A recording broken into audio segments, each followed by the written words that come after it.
Have you ever noticed that someone who is routinely angry all the time, you know what? They always find a way to be angry about something. And this goes for anybody else who's, worried all the time.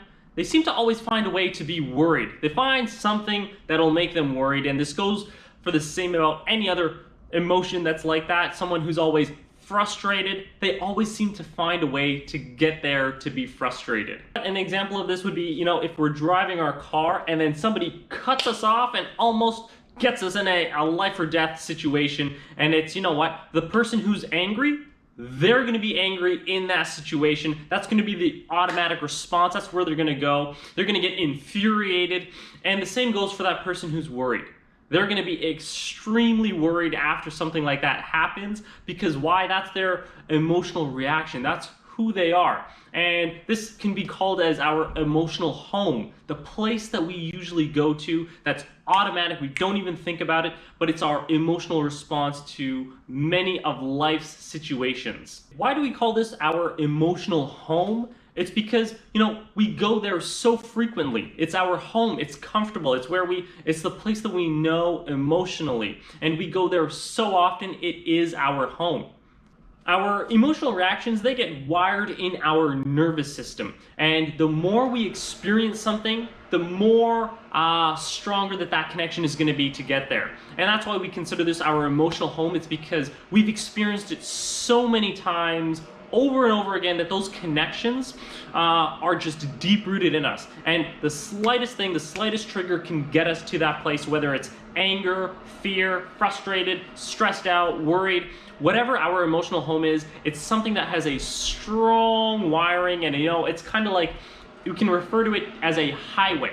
Soon as we get on, we are already there. Before we could even think about it, the emotions take over.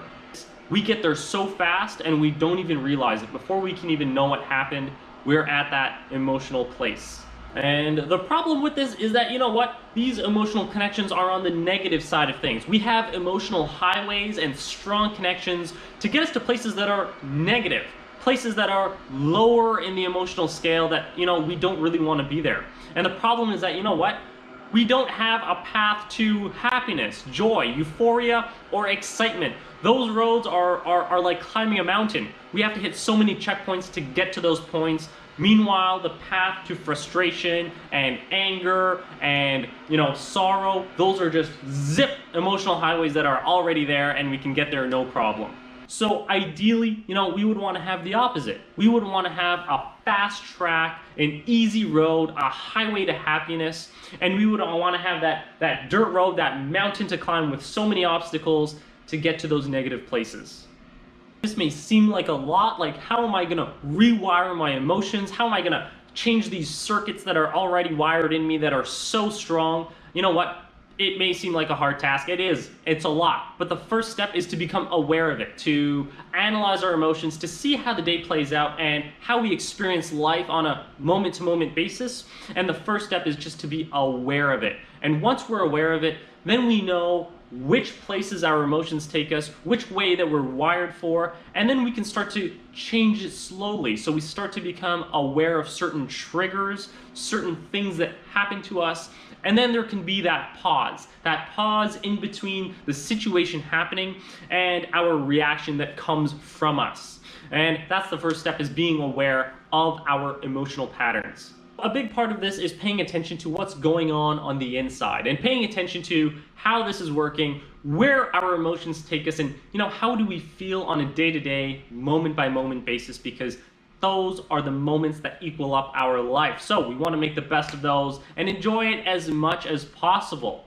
So thank you for watching. I hope this provides some clarity on our emotions and our emotional highways that we have. So I hope this helps, and I hope you progress along your journey on creating a better emotional state for yourself and everyone around you. So take care and have a great day.